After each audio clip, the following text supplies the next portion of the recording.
Welcome in study time. आज 9th chemistry में chapter 2 में हम एटॉमिक स्ट्रक्चर पढ़ रहे हैं। उसमें आप एक टर्म, ये हमारे इस बुक का आखिरी टॉपिक है इस चैप्टर का, आइसोटोप्स। आइसोटोप्स दरअसल एक ऐसी टर्मिनोलॉजी है जिसमें कोई एटम जो है वो इस तरह से एग्जिस्ट करता है कि वो एक से ज़्यादा मासेस रखते हैं। जैसे कि आपको मालूम है कि किसी भी एटम का जो मास है वो उसके ज़्यादातर न्यूक्लियस में कंप्राइज करता है। इसमें पाए जाने वाले न्यूट्रॉन्स और प्रोटॉन्स का जो सम है वो बेसिकली उसका मास कॉन्स्टिट्यूट करता है। अगर हम ये कहें इन अदर वर्ड्स कि हर एलिमेंट जो है उसका जो एटॉमिक नंबर है उसके आइसोटोप में सेम रहेगा, लेकिन उसके एटॉमिक मास जो है वो हर आइसोटोप में डिफरेंट होगा। तो वो डिफरेंट बेसिकली क्योंकि प्रोटॉन तो सेम है और मास जो है वो प्रोटॉन और न्यूट्रॉन का सम है। तो अगर सब में प्रोटॉन की तादाद एक ही जैसी है तो फिर उसके जो मास में चेंज आ रहा है वो दरअसल उसके न्यूट्रॉन की वजह से आ रहा है। यानी अगर मैं आपको एग्जांपल दूं, जैसे यहाँ मैंने हाइड्रोजन के आइसोटोप्स लिखे हैं। उसका पहला आइसोटोप जिसका एटॉमिक नंबर 1 है और ये सुपरस्क्रिप्ट में जो लिखा है ये 1, ये रिप्रेजेंट करता है इसके एटॉमिक मास को। तो इट मीन्स के जो इसका मास है वो सारा का सारा प्रोटॉन का ही मास है, क्योंकि इसमें एक प्रोटॉन है और न्यूक्लियस में, और उसका मास नंबर भी 1 है। तो लिहाजा इसका जो मास है वो सारा डिपेंड कर रहा है इस सिंगल प्रोटॉन पे, लेकिन इसको प्रोटियम भी कहा जाता है। सेकंड आइसोटोप इसका, उसमें भी मास एटॉमिक नंबर 1 है और मास नंबर 2 है। तो एटॉमिक नंबर रिप्रेजेंट कर रहा है इसके प्रोटॉन को। तो प्रोटॉन में अगर एक न्यूट्रॉन का मास एक ऐड कर दिया जाए तो ये 2 जो है रिप्रेजेंट कर रहा है इसके मास नंबर को, इसलिए इसे ड्यूटेरियम भी कहा जाता है, या समटाइम इसको हैवी आइसोटोप ऑफ हाइड्रोजन भी कहते हैं। हैवी कहने का जो रीज़न है वो ये नहीं है कि ये हैवीएस्ट एटम नहीं है। हैवीएस्ट एटम यहाँ पर ट्रिशियम जिसका atomic number as I said same रहता है 1 ही है, लेकिन इसमें 2 न्यूट्रॉन की वजह से ये तो हैवीएस्ट ट्रिशियम ये, लेकिन होता इसलिए नहीं है कि ये रेडियो आइसोटोप भी कहलाता है। रेडियो आइसोटोप अनस्टेबल होते हैं और अनस्टेबल होने की वजह से ये ज़्यादा इनकी हाफ लाइफ क्योंकि बहुत कम है तो लिहाजा ये कन्वर्ट हो जाते हैं किसी और आइसोटोप में या हीलियम में। तो इसीलिए स्टेबल आइसोटोप सिर्फ 2 ही, या तो प्रोटियम है या ड्यूटेरियम। प्रोटियम और ड्यूटेरियम में हैवी जो है, क्योंकि ड्यूटेरियम है लिहाजा इसको हैवी हाइड्रोजन भी कहा जाता है। इसका इस्तेमाल जो है वो हैवी वाटर की फॉर्मेशन में किया जाता है। इसी तरह सिमिलरली आइसोटोप ऑफ यूरेनियम, तो आप देखें कि यहाँ पे यूरेनियम के जो 3 आइसोटोप्स लिखे हैं ये एग्जाम्पल के तौर पर है, वैसे इसमें इससे ज़्यादा भी हो सकते हैं। तो 92 जो है इसका एटॉमिक नंबर है। समटाइम आपको पता है इसको हम Z से रिप्रेजेंट करते हैं और इसके मासेस जो हैं ये ऊपर दिए हुए 234, 235 और 236। तो ये इसका एटॉमिक मास है which is represented by A।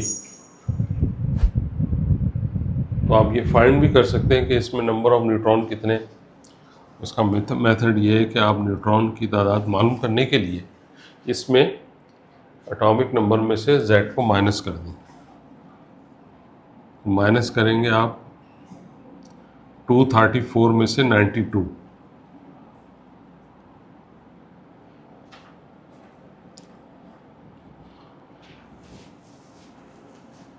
तो ये 142 जो है इसमें नंबर ऑफ न्यूट्रॉन आ गए।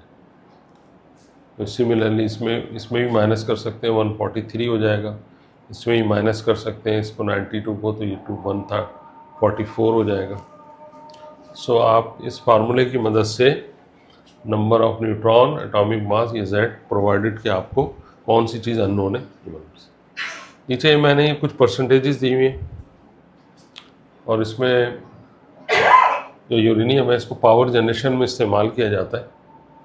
पावर जनरेशन यानी कि जहाँ इलेक्ट्रिसिटी की फॉर्मेशन हो रही है, बनाई जा रही है, उसमें ज़्यादातर U-235 जो एक रेडियो आइसोटोप्स है इसको इस्तेमाल किया जाता है। इससे एनर्जी हासिल की जाती है और फिर एक ख़ास प्रोसेस है जिसकी मदद से हम आइसोटोप ऑफ कार्बन में 3 आइसोटोप दिए हुए, कार्बन 12, कार्बन 13 और कार्बन 14। समटाइम न्यूक्लियाइड को हम इस तरह भी लिख सकते हैं, जब आपको एक से ज़्यादा आइसोटोप मौजूद हो तो उनकी पहचान के लिए उनका एटॉमिक मास जो है वो इस तरह से लिख दिया जाता है ताकि यह आइडेंटिफाई हो सके कि किसी ख़ास प्रोसेस में कौन सा आइसोटोप इस्तेमाल हो रहा है। नॉर्मली इसमें एक आइसोटोप रेडियो डेटिंग में भी इस्तेमाल होता है, ये कार्बन डेटिंग कहलाती है, जो किसी जानदार की एज मालूम करने के लिए इस्तेमाल, जैसे फॉसिल्स की एज मालूम करने के लिए इस्तेमाल किया जाता है। आइसोटोप ऑफ क्लोरीन, क्लोरीन के भी 2 आइसोटोप्स हैं, एक 35, एक 37। आपने देखा होगा कि अक्सर क्लोरीन का मास जो है वो 35.5 लिखा जाता है। बेसिकली ये जो 35.5 की कैलकुलेशन हुई है, ये इनकी जियो थर्मल या जियो स्पेसिमन की वजह से है। जो स्पेसिमन ज़मीन में ये जिस परसेंटेज से पाए जाते हैं, तो ये क्लोरीन 35-75% होता है और क्लोरीन 37-25% होता है। इसीलिए इसके मास को भी इसकी परसेंटेज की मदद से कैलकुलेट किया जा सकता है। तो ये डिफरेंट आइसोटोप्स थे एग्जाम्पल के तौर पर। ओके, अब ये इसकी एक एग्जाम्पल सॉल्व करा रहा हूँ, ये टॉपिक एंड हो जाएगा। सही स्टूडेंट, यहाँ एक एग्जाम्पल मैंने मेंशन की है। आयरन, ये जो नीचे आप नंबर देख रहे हैं 26, ये रिप्रेजेंट करता है एटॉमिक नंबर को, और इसे Z से रिप्रेजेंट किया जाता है। और इसके सुपरस्क्रिप्ट में ये 56 है जो रिप्रेजेंट करता है एटॉमिक मास को, जिसे हम A से रिप्रेजेंट करते हैं। तो क्वेश्चन ये है कि इसमें आपने प्रोटॉन्स, इलेक्ट्रॉन्स और न्यूट्रॉन्स की तादाद बतानी है। तो आपने आइसोटोप्स की डेफिनेशन में एक रिलेशनशिप पढ़ा है अभी कि जो एटॉमिक मास है वो दरअसल प्रोटॉन और न्यूट्रॉन का सम होता है। Number of proton and number of neutron is the sum, it gives the mass number actually. So some time mass number को एटॉमिक मास भी लिख दिया जाता है, इसीलिए इसे A से रिप्रेजेंट करते हैं। बेसिकली ये मास नंबर एक बहुत स्लाइड डिफरेंट है जो मैं पहले बता चुका हूँ।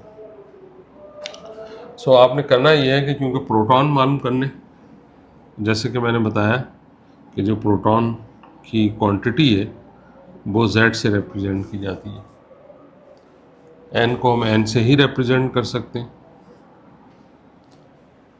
तो यहाँ पे Z जो है 26 है आयरन, यहाँ पे आप आयरन 26 रख दें, और एटॉमिक मास 56 है।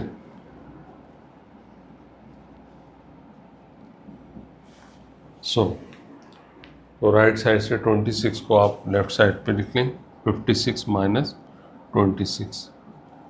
तो n जो है वो हमारे पास कितना हो जाएगा, 6 माइनस 6 0, 5 माइनस 2 3। तो नंबर ऑफ न्यूट्रॉन्स जो है वो 30 होगा। नाउ अब इसने पूछा है number of protons and electron, तो इसका तो सीधा सा आंसर है कि जो एटॉमिक नंबर है वही नंबर ऑफ प्रोटॉन्स है। तो जो वैल्यू इसकी 26 गिवन है, यही वैल्यू यहाँ पर आप कोट कर सकते हैं, यही इसका आंसर हो जाएगा। अब आपने बताना है इलेक्ट्रॉन की तादाद। तो क्वांटिटी ऑफ इलेक्ट्रॉन जो है वो प्रोटॉन के इक्वल होती है। में कोई भी एटम जो है न्यूट्रल होता है, नहीं उसमें किसी ना इधर पॉजिटिव चार्ज होता है ना नेगेटिव चार्ज होता है। तो जब कोई चार्ज ना हो तो इसका मतलब ये होता है कि उसमें जितने पॉजिटिव चार्ज हैं उतने ही नेगेटिव चार्ज हैं। तो पॉजिटिव चार्ज प्रोटॉन पे होता है, नेगेटिव चार्ज इलेक्ट्रॉन पे होता है, तो ये दोनों एक दूसरे को न्यूट्रल कर देते हैं। लिहाजा जितने प्रोटॉन हैं उतने ही इलेक्ट्रॉन लिख दिए जाए, ये 26 होगा। स्टूडेंट, आई होप कि आइसोटोप आपको काफ़ी हद तक समझ आ गई होगी। तो आप इसकी प्रैक्टिस को जारी रखें और बुक से इसकी एक्सरसाइज को कंप्लीट करने की कोशिश करें।